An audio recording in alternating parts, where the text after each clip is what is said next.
में किसान को बोल रहा है आपके लिए हम कमेटी बनाएंगे।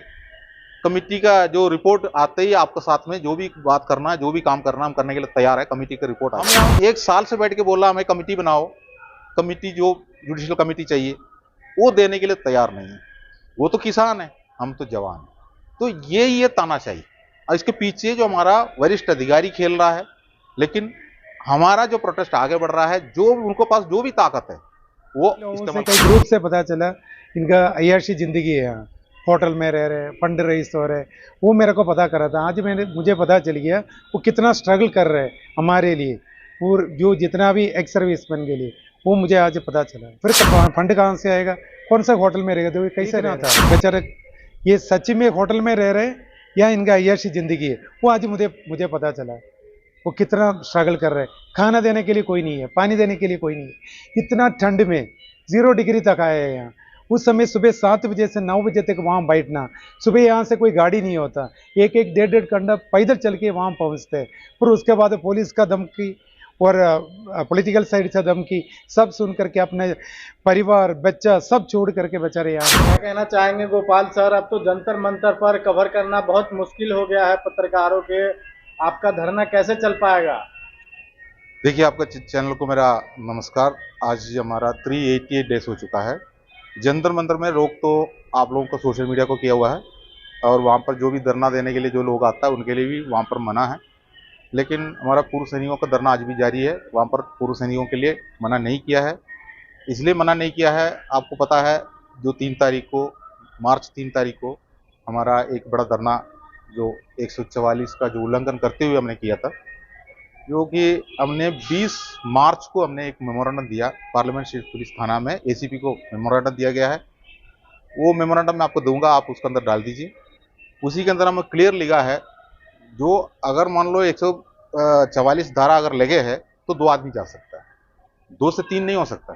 तो उन्होंने हमारा 2 आदमी को भी उन्होंने रोक दी। तो ऐसे में उन्होंने अपना तानाशाही करना शुरू कर दिया। तो उन्होंने गवर्नमेंट से बात कर रहा है, तो गवर्नमेंट भी उसको मना किया। तो हमने क्या कर दी, हमने उनको मेमोरेंडम देके 3 तारीख को हम लोग ने जो जबरदस्ती जंतर मंतर में घुसने का कोशिश किया, उन्होंने अरेस्ट कर दिया, डिटेन कर दिया, सारे बस से भर के लेके गया। जो उन्होंने उनको हमने ये बताया था, आपने गोली चला लो या नहीं तो लाठीचार्ज कर लो, नहीं तो जेल में डालो, हम तो जमानत लेने नहीं आएंगे, जो भी करना कर लो। लेकिन उन्होंने हमको नोटिस दिया, उसका बाद हमें गिरफ्तार भी किया, जो हमें अलग अलग थाना में रख दिया। रात को 12 बजे छोड़ा हमको, कि को नाम पर भी किसी केस नहीं किया। तो हमने उनको ऊपर रिक्वेस्ट कर रहा था आप केस दर्ज करो, लेकिन वो केस दर्ज नहीं किया। अगर केस दर्ज किया होने से माहौल ये नहीं होना था। जो उसका बाद हमारा साथ में यही बात किया है, आप अपना 2 आदमी 3 आदमी के साथ में आप प्रोटेक्ट कर लो, लेकिन माइक नहीं लगाना। तो हम 2-3 आदमी आ जाता है, लेकिन पब्लिक को इकट्ठा नहीं कर सकता है। वैसे पब्लिक के लिए किसी आम जनता का भी वहाँ प्रोग्राम है, वो भी मना करके रखा है। तो उसी के बीच में हम जो कर रहा है, आपको खुद ही पता है, जो अपना किसान को 250 किलोमीटर दूर पर रोके रखा है, वहाँ फायरिंग चल रहा है उसके ऊपर लाठियाँ चल रहा है। लेकिन 500 मीटर दूरी पर हम बैठा है, तो हमें डिटेन करने के बावजूद भी केस दर्ज नहीं किया है। तो ये सब चीज़ें एक जैसा तानाशाही है, जो सरकार कुछ चीज़ से बचना चाहता है। उसका कारण भी हम जानता हूँ। लेकिन हमारा जो प्रोटेस्ट है ये आगे चलेंगे, सरकार जवाब देना ही देना है। जो कि हम सरकार का साथ में हमने जुडिशियल कमेटी का मांग किया है, जो 250 किलोमीटर दूर पर चर्चा कर रहा है, जो अपना किसान का साथ में, किसान को बोल रहा है आपके लिए हम कमेटी बनाएंगे। कमेटी का जो रिपोर्ट आते ही आपके साथ में जो भी बात करना है, जो भी काम करना, हम करने के लिए तैयार है। कमेटी का रिपोर्ट आ जाएंगे, तो लेने के लिए, कमेटी गठन करने के लिए किसान तैयार नहीं हो रहा। हम यहाँ 1 साल से बैठ के बोल रहा हमें कमेटी बनाओ, कमेटी जो जुडिशियल कमेटी चाहिए वो देने के लिए तैयार नहीं है। वो तो किसान है, हम तो जवान है। तो ये तानाशाही और इसके पीछे जो हमारा वरिष्ठ अधिकारी खेल रहा है। लेकिन हमारा जो प्रोटेस्ट आगे बढ़ रहा है, जो उनको पास जो भी ताकत है वो इस्तेमाल कर सकता है। लेकिन इस हालात में आपको लग रहा है जो आपको न्याय मिल पाएगा, आपको जुडिशियली कमेटी मिल पाएगा? धरना खत्म होते हुए दिखाई दे रहा है आप लोगों का। धरना तो खत्म हो ही जाएंगे, जैसे मान लो आचार संहिता लग जाएंगे, जो उसका बाद जो अपना रूलिंग चुनाव आयोग के ऊपर आ जाता है। चुनाव आयोग के साथ में कोई ऐसा कोई ये नहीं है, वो तो चुनाव का प्रचार करने के लिए पॉलिटिकल पार्टी के लिए ही परमिशन दिएगा, वो भी प्रचार के लिए। कोई विरोध प्रदर्शन करने के लिए कोई परमिशन नहीं मिलता, तो वो उसी में समाप्त होता ही है।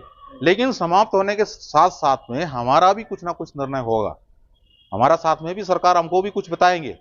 जो हमें XYZ उस कुर्सी पे कोई भी बैठने दो, हमें कोई मतलब नहीं है। जो प्रधानमंत्री की कुर्सी में नरेंद्र मोदी चाहिए, उस कुर्सी में कोई भी पार्टी को बैठने दो, हमारे पास कोई पॉलिटिकल नहीं है।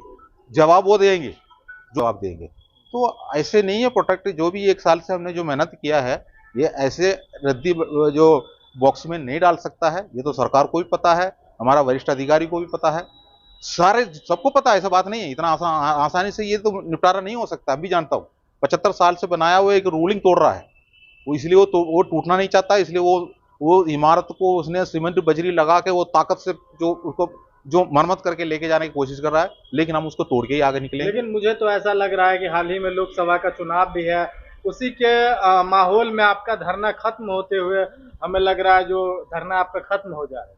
तो क्या मीडिया को ऐसे कोई मैसेज मिला है क्या सरकार से? नहीं, ऐसा मैसेज तो नहीं है, लेकिन आज तक तो हुई तो वही है। नहीं नहीं, ऐसे तो आप ऐसे नहीं बोलना ना। अगर मीडिया के पास ऐसी कोई खबर है ये तो बताओ। खबर तो नहीं है, लेकिन ऐसा ही लग रहा है मुझे। देखो ऐसे आप बात नहीं करना चाहिए आपको। आप तो इसका मतलब गवर्नमेंट के लिए आप बात कर रहा है। नहीं, गवर्नमेंट का बात ठीक है, लेकिन देखो गवर्नमेंट का काम है हमें रोकना, हमारा काम है करके दिखाना। हम संवैधानिक तरीके से हम अपना प्रोटेक्ट कर रहा है। अगर हमारे ऊपर अगर मान लो हम कोई गलत है तो हमारे ऊपर एक्शन क्यों नहीं लगते? यहाँ IPC एक्ट लगे हैं, यहाँ तो अदालत है, क्यों अपना रूलिंग लेकर नहीं आता? हम तो चाहता है करे, हमारे ऊपर अपना रूलिंग लेकर आकर करे, फाइनल करे, हम यही चाहता हूँ। लेकिन ऐसे नहीं है। हमें परमिशन दे रहा है तो इसका मतलब क्या है? बिना परमिशन में जो नई दिल्ली के अंदर 144 धारा लगे हैं, जंतर मंतर पर तो घुस सकते हो। सोशल मीडिया को नहीं जाने दे रहा है तो हम प्रोटेक्ट करने के अंदर जा रहा है, तो हम उधर जाकर बैनर लगा कर हम अपना रिपोर्ट दे रहा है सरकार को। उन्होंने आकर फोटो भी लेके जा रहा है और उसके अंदर CCTV कैमरा लगे हैं, ये सब जगह पर रिपोर्ट जा रहा है। तो गवर्नमेंट क्यों कर रही है? तो गवर्नमेंट समाप्त करने के लिए कर रहा है। हमारा मांग सही है, हमारा मांग सही है, सरकार को पता है, इसलिए वो सोचता है इनके साथ में कोई पंगा ना ले, जो कि हम चर्चा करके क्लियर करेंगे। तो फिर आपको जुडिशियरी कमेटी क्यों ना मिल रहा है? इतने दिनों से क्यों ना मिल रहा है? उसका तो देखो, जुडिशरी कमेटी देने वाला काम सरकार का है, वो क्यों नहीं दे रहा है वो तो सरकार को ऊपर निर्भर है। हो सकता है वो सोचता होगा 75 साल से हमारा साथ में जो अन्याय हुआ है, जो पे कमीशन हो या वो आरोपी हो, जो पे टेबल पे कोई भी विसंगति अगर आया है वो एक दिन में बनाया नहीं है। वो पीछे से पीछे जो जितना भी पे कमीशन आया हुआ है, 6th CPC से लेकर हमारा विसंगति शुरू हुआ है। हम 6th CPC से लेकर टेबल का ऊपर विसंगति का लिस्ट हमने सरकार को दिया है, तो उसमें पे कमीशन भी इन्वॉल्व है, बड़ा बड़ा अफसर भी इन्वॉल्व है। तो हो सकता है जुडिशियल कमेटी अगर दे दिया तो दूध का दूध पानी का पानी निकल के आएंगे। कईयों को सजा हो सकता है, कई लोगों उसको जवाब देने के लिए हकदार बनेंगे। तो वो सोचता है जुडिशियल कमेटी ना देते हुए उन्होंने हमको CDS के अंडर में कमेटी देने के लिए तैयार होता है। जो सेना प्रमुख जो हमारा है CDS है, उन्हीं का अंडर में कमेटी के लिए तैयार हो रहा है। तो हम मना कर रहे हैं, हमें नहीं चाहिए, हमें तो जुडिशियल कमेटी चाहिए। जुडिशियल कमेटी मिलने तक हमारा प्रोटेस्ट आगे जाएंगे, उसमें कोई शक नहीं। कहाँ से आए हैं सर आप? मैं केरल से आया है। एक्चुअली मैं यहाँ सेटल्ड है, लेकिन मैं गोपालकृष्ण सर से इंस्पायर हुआ है। मतलब कई लोगों से ये सुनने में आया था, मेरे को एक्चुअली मैं इनसे मिलना चाहता था, क्योंकि कई लोगों से कई ग्रुप से पता चला इनका अय्याशी ज़िंदगी है, यहाँ होटल में रह रहे, फंड रईस हो रहे, वो मेरे को पता करा था। आज मुझे पता चल गया वो कितना स्ट्रगल कर रहे हैं हमारे लिए, और जो जितना भी एक्स सर्विसमैन के लिए, वो मुझे आज पता चला है। वो सिर्फ वो पता करना था, मैं इसलिए। लेकिन लोग तो कह रहे हैं कि चंदा आ रहा है, तो चंदा कहाँ से कौन दे रहे? मैंने तो नहीं दिया। मैं एक NSCC बोल करके एक संगठन से ताल्लुकात रखता हूँ। मैं हमारे ग्रुप से कोई किसी ने देते हुए मैंने नहीं देखा। फिर फंड कहाँ से आएगा? कौन सा होटल में रहेगा? तो कैसे रह रहे? तो आप क्या ऑब्जर्व किया है यहाँ? मैं आकर के मेरे को ये देखना था बेचारे ये सच्ची में होटल में रह रहे या इनका अय्याशी जिंदगी है। वो आज मुझे पता चला वो कितना स्ट्रगल कर रहे हैं। खाना देने के लिए कोई नहीं है, पानी देने के लिए कोई नहीं है। इतना ठंड में 0 डिग्री तक आए हैं यहाँ। उस समय सुबह 7 बजे से 9 बजे तक वहाँ बैठना, सुबह यहाँ से कोई गाड़ी नहीं होता, एक 1.5 घंटा पैदल चल के वहाँ पहुँचते। फिर उसके बाद पुलिस का धमकी और पॉलिटिकल साइड से धमकी सब सुन करके अपने परिवार बच्चा सब छोड़ करके बेचारे यहाँ रह रहे। तो किसके लिए? कि पूरा एक सर्विस में के लिए। आने वाला अभी जो सर्विस में है वो भी आकर के एक दिन एक सर्विस में बनना है, उनका भी सुनने के लिए कोई नहीं रहेगा उस समय। उसी के लिए वो स्ट्रगल कर रहे हैं, उसके लिए लड़ रहे हैं। तो क्या लग रहा है इनका जो स्ट्रगल है वो कामयाब हो सफलता पाएगा? होगा, सफल होगा एक दिन। ये मेरे को लगता है इलेक्शन से पहले पहले हो जाएगा।